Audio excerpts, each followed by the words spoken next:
Entonces vamos a continuar, dice bendición para todas las generaciones.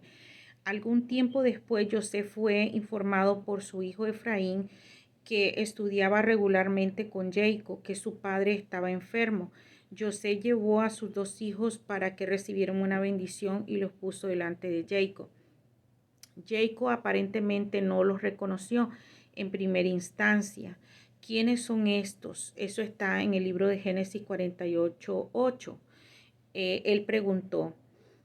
Los sabios explican que Jacob vio que los malvados Beram, Abá y Jehú descenderían de estos hijos.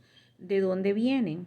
Yo me esforcé tanto para que mis hijos siguieran el camino correcto. ¿Cómo puede ser que esta maldad provenga de ellos? Preguntó Jacob, mientras el Espíritu Divino le dejaba escuchado del rabino Arteimer. Luego Joseph le mostró a Jacob su contrato matrimonial y rezó para que la presencia divina regresara. Jacob besó y abrazó a su nieto y comenzó la bendición. Entonces, vamos a ver ahora qué fue lo que hizo nuestro padre Jacob con relación a las bendiciones. Dice, Joseph ubicó a sus hijos poniéndolos a Menashe, el primogénito, a la derecha de Jacob y a Efraín a su izquierda. Al dar la bendición, Jacob cruzó sus manos para poner la derecha sobre Efraín y el hijo menor. José estaba enojado y trató de cambiar las manos de su padre. Aquí él trata de cambiar las manos, pero nuestro patriarca le dice, lo sé, hijo mío, lo sé. Él sabía lo que estaba haciendo. Nuestro patriarca, él no miraba mucho, pero él era un profeta, entonces él sabía lo que estaba haciendo. Dice, ¿acaso Jacob no había aprendido la lección después del favoritismo que había demostrado por Joseph? Todo el libro del Génesis es una crónica de los celos de los hermanos mayores por los menores. Desde Caín y Abel, Isaac e Ismael, Jacob y Esaf, hasta Joseph y sus hermanos. O sea que esta rivalidad de celo ha sido desde la creación del mundo, desde Caín y Abel, de que los hermanos se tienen celos entre sí. Entonces dice, aún así, Jacob mantuvo su posición. Si el mayor de ellos será muy grande. Los sabios dicen que no tuvo un ilustre descendiente. Gedeón. Ver el libro, perdón, dice que tuvo un ilustre descendiente, Gedeón. Eso lo podemos ver en el libro de Jueces, que ganó una batalla para el pueblo judío. Si no saben quién era Gedeón, en el libro de los jueces usted lo puede leer y allí va a profundizar más. Dice, sin embargo, el hermano menor estaba destinado a tener un descendiente aún más grande, Yahoshua, que iba a sorprender al mundo al detener el movimiento del sol para poder terminar una batalla con luz de día. Sí, ¿verdad? Para los que no saben quién era Yahoshua, fue el que después de que nuestro Nabi muere, nuestro Nabi Moshe, porque Moshe no entró a la tierra prometida. Entonces Hashem le dice que le ponga las manos a Yahoshua y que él va a ser el líder. Y reposó el Espíritu Santo de Hashem y el Ruach HaKodesh, y él pasa al pueblo al otro lado, caen los muros de Jericó, y entonces él es el líder que va delegando toda esa responsabilidad con el pueblo de Israel. Entonces dice, ¿por qué no dar a Menashe la mayor bendición con la mano derecha y hacer que Yahoshua sea su descendiente? ¿Acaso no era eso lo que deseaba Joseph? Entonces la respuesta es, una bendición no puede crear potencial, solo puede ayudar a que un potencial ya existente se materialice.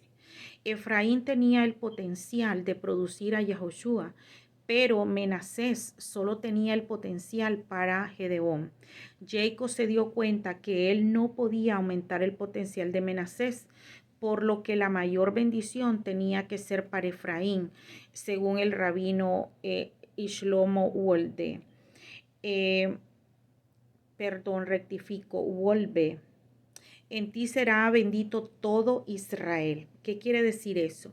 Dice, Jacob bendijo a sus hijos de Joseph para que aumentaran su número como los peces, que son inmunes al mal de ojo. porque viven debajo del agua sobre la faz de la tierra. Entonces Jacob luego agregó, a través de ustedes será bendecido Israel y se dirá que Elohim te haga como Efraín y Amenasés. Por eso cuando nosotros bendecimos a nuestros hijos, los bendecimos en Sabbat y en todo tiempo.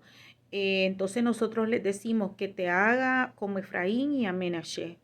Entonces, esto significa que a lo largo de todas las generaciones, incluso en el presente, cuando los padres judíos bendicen a sus hijos, le desean a las hijas que sean como las matriarcas Sara, Rebeca, Rachel y Lea, y sin embargo los hijos no reciben la bendición de ser como los patriarcas, sino como Efraín y Amenasés, los hijos de Joseph. Sí, porque verdad, el patriarca Jacob, nuestro patriarca Jacob le dijo a Joseph, su hijo, le dijo, estos ya no serán tuyos, sino que serán míos. Por eso es que a ellos se les reconoce como una de las tribus de Israel, o más bien como las otras dos tribus de Israel. Entonces, aquí hacen una pregunta, ¿qué es tan especial sobre estos hijos que Jacob instituyó esta costumbre? La grandeza de Joseph no fue solo haber mantenido su judaísmo en el hostil ambiente espiritual de Egipto, sino que incluso crió hijos en Egipto que fueron merecedores de convertirse en tribus de Israel. Jacob quería que este mensaje se mantuviera para todas las generaciones, que sin importar dónde se encuentre la persona, es posible vivir como judío si así lo deseamos. Sí, ¿verdad? Aunque estemos en la diáspora, aunque estemos fuera de Israel, aunque vivimos como judíos. Eh, el judaísmo no es una religión, es un estilo de vida. Entonces dice, cierto capellán judío o aquí dan como una, este, nosotros los judíos contamos muchos cuentos. Entonces aquí están dando un cuento, está un poco largo, se los voy a resumir. Dice, un judío puede vivir como judío sin importar dónde, si hay un sincero deseo de hacerlo. Sí, ¿verdad? Entonces dice, la ciudad de Sechem. ¿Qué significa esto? Jacob le informó a Joseph que sus dos hijos tendrían cada uno el estatus de tribu y que heredarían una porción de la tierra de Israel. Esta era la doble porción del primogénito. Además, Jacob le dio a Joseph la ciudad de Sechem, hoy llamada Nablus, donde posteriormente fue enterrado Joseph y cuya tumba permanece como punto de conflicto con nuestro vecino hoy en día, ¿verdad?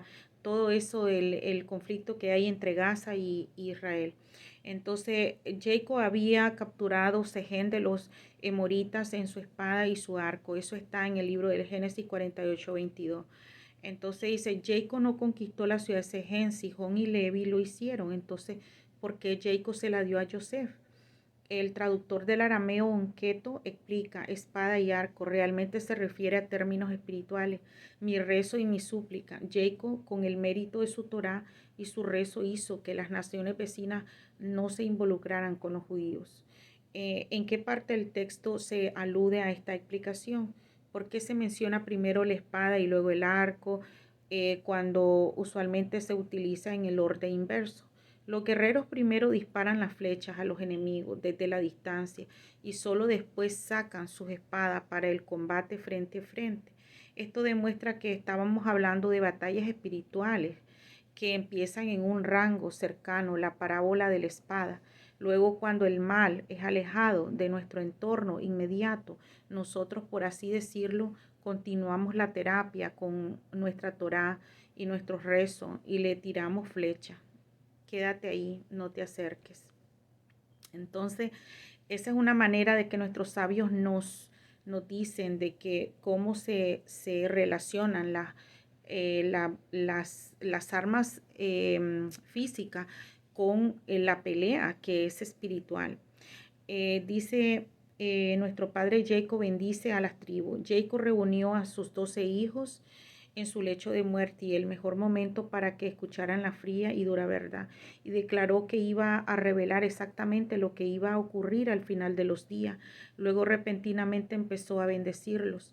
Los sabios explican que por la razón por la que Jacob no continuó profetizando es porque la Shejinah, presencia divina, lo abandonó, obviamente con el propósito de mantener el futuro en secreto. Jacob estaba enojado y pensó que tal vez uno de sus hijos no creía completamente en Elohim otra vez después de haber puesto todos los esfuerzos en que sus hijos seguirían su cambio. Los hijos proclamaron unánimes, Shema Israel, o sea, escucha Israel. Escucho Israel, nuestro Padre, todos creemos que el Señor es uno. O sea, es lo que decimos en el Shema, Shema Israel, Hashem Ehad. Entonces, cuando Jacob escuchó esto, estaban tan contentos que proclamó que el honor de su reino sea bendecido para siempre. Agregamos estas palabras en nuestro Shema diario porque lo decimos en voz baja. ¿Por qué lo decimos en voz baja? Porque Moshe no las escribió en la Torah. O sea que decimos Shema, Shema Israel, Adonai Eloheinu, Adonai Ejai. Y cuando decimos, lo decimos bien bajito. Entonces vamos a seguir. Dice el futuro líder. Al bendecir a los hijos, Jacob estaba designado al futuro líder del pueblo judío. Entonces, ¿qué le dice Rehubén? Dice Rehubén, mi primogénito, el primero de mi simiente. Rehubén tenía muchos atributos positivos y debió haberse convertido en sacerdote y rey con todos los derechos de la primogenitura. Sin embargo, él es apresurado como el flujo del agua. Él subió a la cama de su padre y lo profanó. O sea, aquí en el Génesis 49:4. Entonces, por eso él no podía recibir esa bendición de primogénito. ¿Por qué? Porque él subió a la cama del lecho de su padre. Entonces, hay muchas versiones con relación a esto. Nuestros sabios nos dicen que era que él quería cambiar las camas de esta criada de la Bilá, y en otras explicaciones dicen que es que se acostó con Bilá. Entonces, fue algo que sucedió y por eso él le dice él es el apresurado como el flujo del agua. Él subió a la cama de su padre y lo profanó. Entonces está en el Génesis 49:4. Entonces dice, esto significa que Rehubén fue descalificado como líder, como resultado de tomar decisiones apresuradas. Si él hubiera pensado en sus acciones, nunca habría interferido en sus asuntos sociales de su padre. Sí, verdad, no tenía por qué meterse en las cosas de su padre. Alguien que toma decisiones impulsivas comparadas al rápido flujo de las aguas no puede ser un líder responsable. Entonces dice, ¿qué tipo de bendición es esta? A pesar de no ser una bendición típica, Jacob le revela a cada uno de sus hijos sus características negativas y positivas para ayudarlos a manejarse mejor en la vida. Eso es una gran bendición, claro, ¿verdad? Es la mejor bendición que uno le puede dejar a sus hijos, enseñarles Torah, enseñarles cómo manejarse en la vida. Shimeón y Leví. ¿Qué le dijo a Shimeón y Leví? Shimeón y Leví son hermanos, queriendo decir que ellos valoran la hermandad. Ellos se levantaron para defender a su hermana Dina ante la amenaza imaginaria de Yosef. Esto es en sí mismo era muy positivo. Sin embargo, nuevamente Jacob revela una cualidad negativa que impidió que ellos asumieran posiciones de liderazgo. Su arsenal son armas robadas, Génesis 49:5, queriendo decir que ellos robaron la espada de Esaf. Ellos mataron por enojo la ciudad de Sechem y querían terminar con Joseph. Entonces, también pasaron eso, ¿verdad?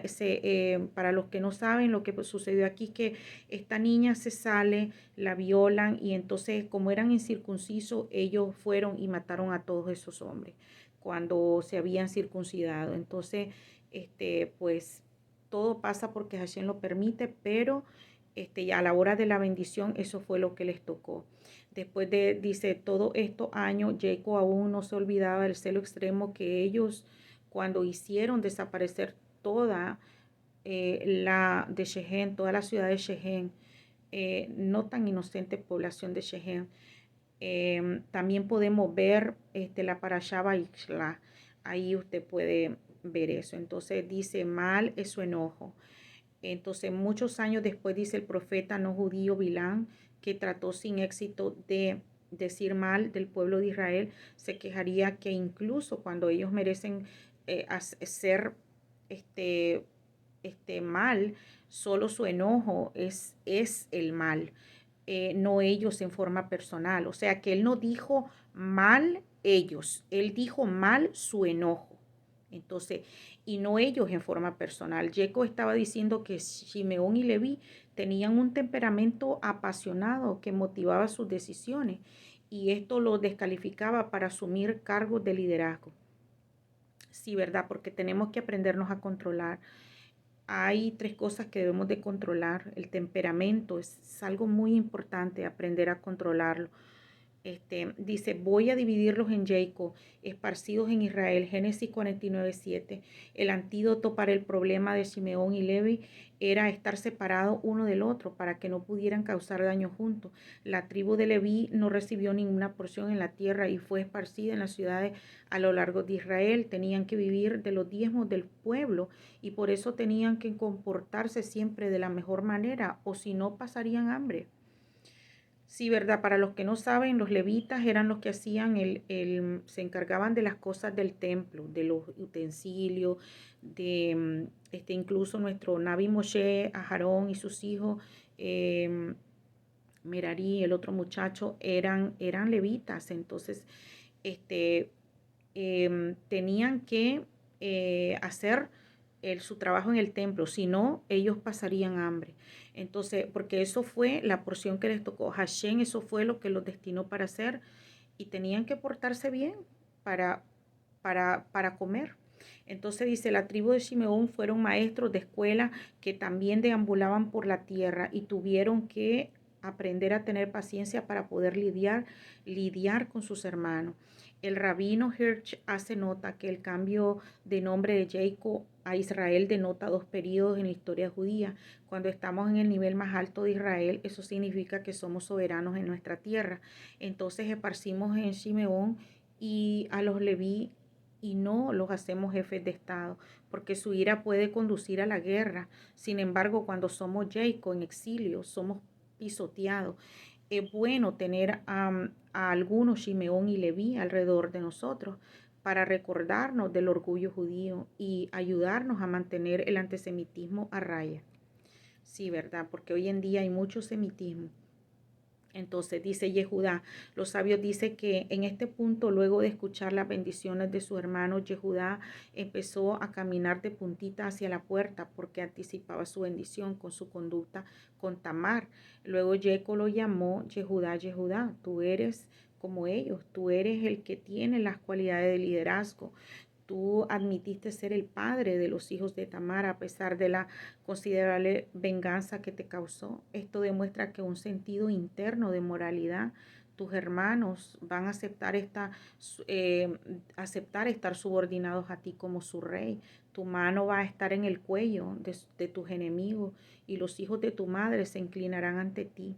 Eso dice Génesis 49:8. Entonces, tremenda bendición, ¿verdad? Entonces dice, Yehudá fue comparado a un león que actúa con majestad, sin lismonear como los perros o los tigres. Sin embargo, no te conviene meterte en problemas con él. Ahora Jacob había establecido su líder. No se apartará el cetro de Yehudá, ni el legislador entre tus descendientes, hasta que llegue Silo, el Mesías, ¿verdad? Están hablando del Mesías aquí. Génesis 49:10. Esta profecía se cumplió en el reinado del rey David e incluso a las cabezas judías del exilio en Babilonia después de la destrucción del primer templo, así como los príncipes en la tierra de Israel, que eran todos descendientes de la dinastía davínica, es decir, de la descendencia del rey David. En la confrontación entre Joseph y Yehudá en la Parashá Ba-y-Gash, vemos un equivalente histórico cuando Ben Natá de la tribu de Efraín se rebeló luego de la muerte del rey Shlomo. Berabán fundó el reino de Israel que peleó con el reino de Yehudá dirigido por Rahabón, el hijo de Shlomo. Rahabón, sí, así dice Rahabón, el hijo de Shlomo, hasta que las 10 tribus fueron conquistadas por Sanjerí y el rey de Asiria y se perdieron hasta el día de hoy. Entonces vemos otras excepciones Bueno, aquí está hablando de el segundo templo, de los macabí, de los macabeos que también eran cojanín de la tribu de Leví. Se convirtieron en reyes después de su victoria sobre Grecia. Entonces, no me quiero meter mucho ahí porque en historia, porque nos estamos enfocando en la parashá, ¿verdad? Entonces, vamos a ver, ¿qué le dice a Zebulón? Dice, se convirtió en la tribu de los mercaderes marinos que comercializaban con regiones tan lejanas como Taire. Se le enseñó al mundo sobre la integridad y la honestidad judía. Zebulón hizo una sociedad con su estudioso hermano Isaacar, en donde Zebulón lo mantenía financieramente para que él dedicara su tiempo a estudiar Torah y luego dividían las ganancias espirituales entre ellos. O sea que tanto el que lo mantenía como el que estudiaba Torah iban a ser beneficiados mutuamente, Zebulón y Isaacar. Entonces, aquí dice Isaacar, es comparado con un burro que lleva su carga, ilustrando cuán persistente era. En el estudio de la Torá, él vio que el descanso era placentero, queriendo decir que él recibió una tierra fértil que le permitiría mantener fácilmente, especialmente con la ayuda de Zebulón. Él extendió sus hombros para cargar con el yugo de la Torá. El libro bíblico de Crónicas afirma que 200 cabezas del Cenedril habían nacido de la tribu de Yishacar. O sea, todos esos eran estudiosos de Torah. ¿Qué le dice a Dan? Dan juzgará a su pueblo como a las otras tribus de Israel. Podemos ver en el Génesis 49:16, Dan es comparado a la serpiente que muerde los talones de los caballos que luego sacude a su jinete. Toda la historia judía parece ser aludida a esta parashá. Justo en la mitad de las bendiciones, los sabios ven una referencia a Sansón, el juez de la tribu de Dan, que destruyó a los filisteos con su poderosa fuerza en Jueces 13:17. Si los que no saben, ¿verdad? De Sansón, el que tenía trenzas, pelo largo, y allí tenía él su fuerza. Entonces dice, Jacob exclamó, tu salvación, él era nazareo, por eso no podía cortarse el cabello y tampoco tomar vino. Entonces Jacob exclamó, tu salvación esperaré, oh Dios. Génesis 49:18. Los sabios explican cómo explican esto como refiriéndose al final de Sansón, que reveló su secreto a su esposa Filistea, quien rápidamente informó a las autoridades. Todo pasa porque Hashem lo permite, pero a Hashem le dijo que no se mezclara con cananeas. ¿Y qué pasó? Que él le cuenta su secreto y la misma mujer le informa mal a las autoridades y le informa todo de dónde venía su poder y todo, y le corta el pelo y pierde el poder. Y entonces por eso de ahí viene que dice que hay que tener ojos y hay que saber muy bien con qué mujer se mezclan los hijos de Israel, ¿verdad? No pueden mezclarse con cualquier mujer. Entonces dice, después de que le cortaron el pelo a Sansón, él perdió su fuerza y por lo que lo cegaron y lo encadenaron a pilares de su templo. Sansón rezó para recibir nuevamente su fuerza solo una vez más. Luego tiró los pilares del templo y todo colapsó sobre él, anticipando la dura prueba de Sansón. Jacob rezó por él. Entonces, así se relaciona, ¿verdad? Con este episodio de este muchacho, de Sansón. Entonces, ¿qué le dijo a la tierra de Gad? Jacob bendijo a Gad como una fuerza militar para sobreponer a todas las legiones de soldados que iban a estar en su guerra. Esto era apropiado para Gad porque él vivía en el lado del este del río Jordán y era frecuentemente atacado. Además, Gad fue en la vanguardia delante de las otras tribus en la batalla por la tierra de Israel. Más adelante aprendemos que los hombres de Gad regresaron después de 14 años sin baja, o sea, eran hombres fuertes. Dice Asher, Jacob bendijo a Asher como una tierra fértil que podía producir delicias de reyes. Neftalí es enérgico como un venado y capaz de correr velozmente. Neftalí tenía una tierra fértil cuyas frutas también maduraban rápidamente. Exclamó palabra de alabanzas para Elohim. Joseph, ¿qué le dice Joseph? La bendición de Joseph fue que él estaría sobre el ojo, queriendo decir que el mal ojo no iba a tener ningún poder sobre su descendiente. Esta fue su recompensa por proteger a su madre, el mal de ojo de Saf. En la Parashá Vaishla, las mujeres de Egipto se trepaban sobre las murallas para darle un vistazo a a Joseph cuando él se convirtió en primer virrey. Eso está en la Parashá Miqués. Ellos, dice, amargaron su vida y él fue odiado, pero con la ayuda de Dios, las bendiciones materiales y espirituales de Jacob y de sus precededores se cumplirían sobre la cabeza de Joseph, la corona de su hermano. Él era la corona de sus hermanos y dice que le quisieron hacer mal sus hermanos, pero no pudieron porque Hashem estaba con él. Benjamín es comparado a un lobo que destroza su presa en la montaña y divide el botín en la tarde.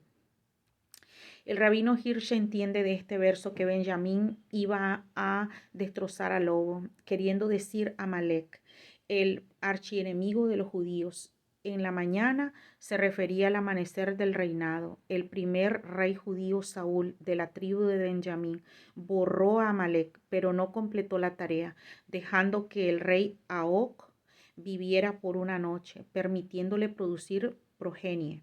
En la tarde se refiere a Mordejai y Esther, los descendientes de Saúl, que terminarían con Amán, el nieto